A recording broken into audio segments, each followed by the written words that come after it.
Hey, this is JJ Virgin. Thanks so much for joining me. This is Ask the Health Expert.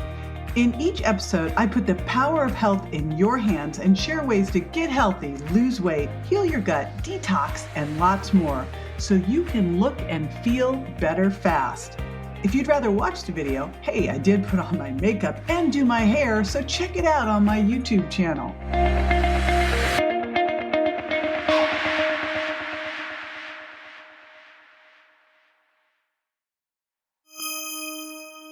I know you've got clothes you've been avoiding because of the way you make you feel. Maybe it's a pair of jeans that always seem to pinch you at the waist, or that dress that seems to hug your belly after you eat and you feel like you look pregnant. Now, if you're like most of us, you've felt this way too many times. And I have good news that can quickly turn this around. So it's time to put away the stretch pants and pull out those skinny jeans from the back of your closet, because these 5 things are going to get rid of your belly bloat and gut issues for good. I'm going to share with you 5 steps to solving your gut problem. Number 1, you got to remove the high-fi foods. What is that? These are high food intolerance foods. If you're stepping on the scale every day, which I highly recommend you do, you go out to eat, you come back, and boom, the next day you're like, what the heck? My weight's up 3 to 4 pounds. You know that you didn't gain 3 to 4 pounds overnight. That overweight night gain, boom, it's not fat gain, it's inflammation.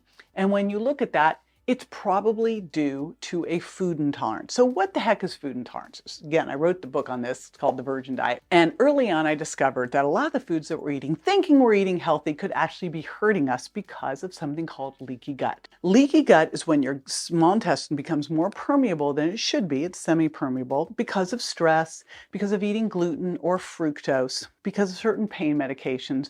And when that happens, coupled with poor digestion, lower stomach acid, not really breaking apart your foods the way you should, food passes out into circulation where it has no business being, and your body goes, holy smokes, what is that? And launches an immune attack. Takes little antibodies, grabs a hold of that food that shouldn't be there, and makes immune complexes. And if these things build up, they wreak havoc. They cause gas, they cause bloating, they cause joint pain, fatigue, skin problems, all sorts of stuff. But really key is that gas and bloating. But a lot of times we have this low-grade bloating and inflammation scale going up, and it's because of food intolerance. And removing these high-fi foods gives your body a chance, your gut a chance to just go, to exhale, to rest, and to heal. If you're going, I wonder if I have that, check out The Virgin Diet. And I also have my 21-day breakthrough program where I guide you through exactly how to do this. It's super simple. I call it swap and to drop, and you can make a big difference quickly. And speaking about swapping to drop, one of the things that I have you do there is add gut healing foods, because it's not just about pulling out the foods that could be hurting you. It's about swapping in the foods that can help you. And one of the foods that I love that can super help you is freshly ground flaxseed meal. It's, first of all, a great source of omega-3 fatty acids, the one alpha-linolenic acid, and it's got great fiber and nutrients. In fact, a 2019 study in the journal Nutrients showed that flax can support the gut by improving healthy bacteria and minimizing unhealthy bacteria. But one of the things I really love about it is that it's mucilaginous and it can help heal the gut lining. Now, another thing I love for healing the gut is wild-caught seafood. It's rich in omega-3 fatty acids, and there was a study published in the International Journal of Molecular Sciences that found that omega-3 fatty acids can reduce inflammation, which is really important if you've been eating these high-fi foods and holding on to weight. Now, you've heard an apple a day. Turns out that it's really true, because apples provide pectin, and pectin is the type of fiber that can help relieve constipation. It's also a great prebiotic. There was a 2016 animal study published in Nutrients that found that apple-derived pectin can improve the balance of good bacteria, can keep dead bacteria from crossing the gastrointestinal barrier to end up in the bloodstream and cause inflammation. That's called endotoxemia. And it can suppress the weight gain and fat accumulation. Pretty amazing. All right, next one is extra virgin olive oil. There was a 2022 study that was published in Nutrients that found that adding extra virgin olive oil can improve gut permeability and low-grade endotoxemia. So again, I look at extra virgin olive oil. You want to make sure you're getting really high quality. I use fresh pressed olive oil club, and I do 1 to 2 tablespoons a day. Now, avocado is another one you're going to want to incorporate in. It's high in fiber and monounsaturated fatty acids. There was a study in 2021 in the Journal of Nutrition that found that eating avocados can help with improved production of short-chain fatty acids, which then produce butyrate, a fatty acid that supports colon health and the balance of gut bacteria. So butyrate is a really, really important fatty acid for fat burning.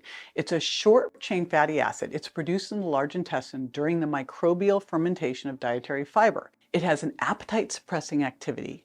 It can burn fat more efficiently, and it can promote a healthy metabolism. And because it's fat soluble, it can be stored and used for energy when food is scarce. Also, it can increase thermogenesis. This is the process by how your body produces heat, which is another way that it can help you burn fat. Okay, another one here that's super important is bone broth. There was a 2021 study that was published in the journal Medicina that found that bone broth provides anti-inflammatory properties, which could decrease the symptoms of gut issues. Now, I get bone broth in every day. I kind of cheat, I'll be honest, but my paleo-inspired protein powder is basically concentrated bone broth. And then what you're getting from bone broth, one of the key things is collagen. So I use extra collagen, my collagen peptides in there as well. It's also a great way for me to make sure I'm getting my protein. Prebiotic foods are super important here. Onions, artichokes, leeks, asparagus, oats, and apples, bananas, potatoes. And when we're talking here bananas, I'm talking barely ripe, slightly green bananas. I'm talking cold boiled potatoes and beans. These are super important because prebiotics basically are the food for your probiotics. So if you're eating more fermented foods like coconut yogurt, you're taking probiotics like my Flora Harmony from Reignite Wellness, the prebiotics are basically the fertilizer to help really get the good bacteria to take hold. So it's super important. You also want to make sure when we're talking about good bacteria that you're lowering your sugar impact because a high sugar diet can negatively impact your gut microbiome. There was a 2020 study in Nutrients that showed that sugar, and this is like, duh, no big surprise, but sugar can increase harmful bacteria. It can decrease healthy bacteria. It can damage the gut barrier. And by the way, we know that fructose especially leads to leaky gut. It increases inflammation. It decreases mucosal immunity. It can contribute to metabolic dysregulation, which then can lead to all sorts of metabolic diseases like obesity and diabetes and cancer. Okay, so if we're looking at avoiding, especially first, like avoid added sugars, what can you use? Well, there's so many great alternatives now. My favorites, monk fruit, stevia, erythritol, or allulose. What I've been using in a lot of my recipes lately is something called Lakanto, which is monk fruit and allulose combo. That one's monk fruit and erythritol. And I've been using a lot more allulose in a lot of my products as well. Now, the other thing you want to make sure that you have is fiber. You got to have fiber in your meals because fiber is going to slow the blood sugar response to the meal. So that's super important. Other important thing here is you want to make sure you're taking digestive enzymes. If you're experiencing gas or bloating after eating, some constipation or feeling of fullness, even if you just ate a little bit, digestive enzymes can really help here because poor digestion leads to bloating. Digestive enzymes can help your body break down carbohydrates, fats, and proteins from food. That's what it does. And when you do that, you're also going to help with nutrient absorption. And remember, you are what you absorb. So you're eating food to get the nutrients, you got to be able to absorb the nutrients. If you're low in enzymes and you're putting a Band-Aid on, you didn't fix anything. You're not helping nutrient absorption. So I really highly recommend a trial of digestive enzyme. You want to improve your stress tolerance. I mean, stress has a massive impact on your gut. So I think that we need to take our nervous system to the gym, just like we take our muscles to the gym. And how do you work out your nervous system? Well, you can regulate your nervous system with breath work, with meditation, with tapping, with exercise, especially high intensity interval training helps your body handle, your sympathetic nervous system handle stress better. So highly recommend, think about taking your nervous system to the gym and what will work for you, just like you would take your body to the gym. Here's the deal. Can't get rid of stress, but we can help how we respond to it. So GABA can be super helpful, B3, niacin, because it supports serotonin production, which goes down when we're under stress. B6, which also supports serotonin and GABA production. Remember, GABA is a calming neurotransmitter. Pantothenic acid, which really is the anti-stress vitamin, can really supports the adrenal glands, which are what are pumping out cortisol in response to stress. And then glycine, which is this calming, relaxing amino acid. All right, so there's 5 steps that are huge for banishing belly bloat and gas for good. If you suspect you're dealing with leaky gut syndrome, or if you're dealing with weight that just won't budge, you're going to want to check out this next video on how leaky gut might be the reason you're struggling to keep your weight off. For more info on this and other health topics I cover, or to rate and review, find me on Instagram, Facebook, and my website, jjvirgin.com. And don't forget to subscribe to my show so you won't miss a single episode. Go to subscribetoJJ.com. Thanks again for being with me this week.